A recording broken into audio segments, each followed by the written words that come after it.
আসসালামু আলাইকুম। আজকে আমি আপনাদের সাথে শেয়ার করব মজাদার ভর্তা রেসিপি।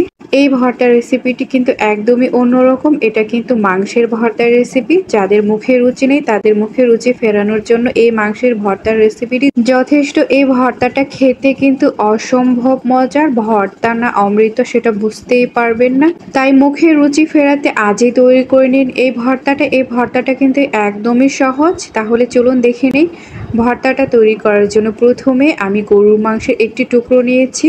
আপনারা চাইলে খাসির মাংস বা মুরগির মাংসও নিতে পারেন। মাংসের ভর্তাটা তৈরি করার জন্য আমি অল্প একটু আদা কুচি নিয়েছি, 2টা রসুনের কোয়া বের করে নিয়েছি। এরপর বড় সাইজের 2টি পেঁয়াজ নিয়েছি, শুকনো মরিচ নিয়েছি 4টে, আর 10টি নিয়েছি কাঁচামরিচ। আপনারা যদি ঝাল খান তাহলে কিন্তু ঝালের পরিমাণটা কমিয়ে দিতে পারেন।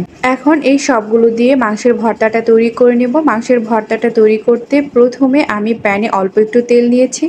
এরপর মাংসটাকে আমি একদম কুচি কুচি করে কেটে নিয়েছি। এরপর অল্প একটু হলুদের গুঁড়া, অল্প একটু মরিচের গুঁড়া, অল্প একটু ধনিয়ার গুঁড়া, অল্প একটু জিরার গুঁড়া দিতে হবে। এরপর স্বাদ মতো লবণ দিতে হবে।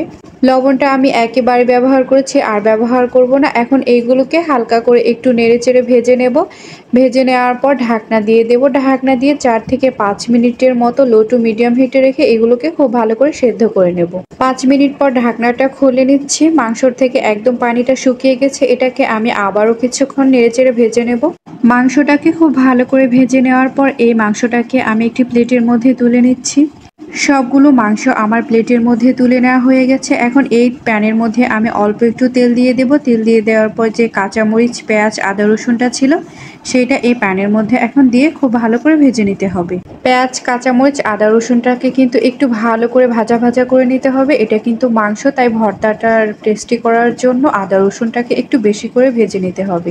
ঢাকনা দিয়ে লো টু মিডিয়াম হিটে 2 থেকে 3 মিনিটের মতো রেখে দেব।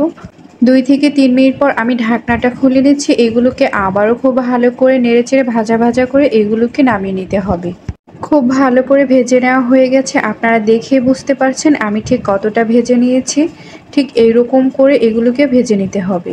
মাংসের ভর্তাটা তৈরি করার জন্য আমি একটি ব্লেন্ডারের জগ নিয়েছি। এরপর ভাজা মাংসগুলো আমি দিয়ে দিলাম। এরপর দিয়ে দিচ্ছি পেঁয়াজ, কাঁচা আদা রসুন যে ভাজাটা ছিল সেটা। সবগুলো দিয়ে দেওয়া হয়ে গেলে আমি এখানে দিচ্ছি অল্প একটু পরিমাণে সরিষার তেল। আপনারা না চাইলে নাও দিতে পারেন। আর আমি এখানে এক্সট্রা কোনো লবণ ব্যবহার করছি না। এরপর ঢাকনা দিয়ে দিচ্ছি। ঢাকনা দিয়ে ব্লেন্ডার জগে নিয়ে খুব ভালো করে ব্লেন্ড করে নেব 4 থেকে 5।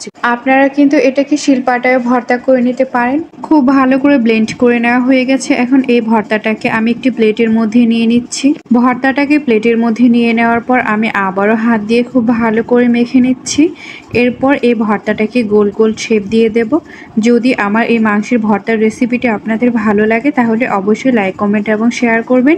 ইউটিউব থেকে দেখে থাকলে কিন্তু সাবস্ক্রাইব করবেন, আর ফেসবুক পেজ থেকে দেখে থাকলে কিন্তু ফলো করবেন। আর আমার এই ভিডিওটি দেখার জন্য সবাইকে অনেক অনেক ধন্যবাদ।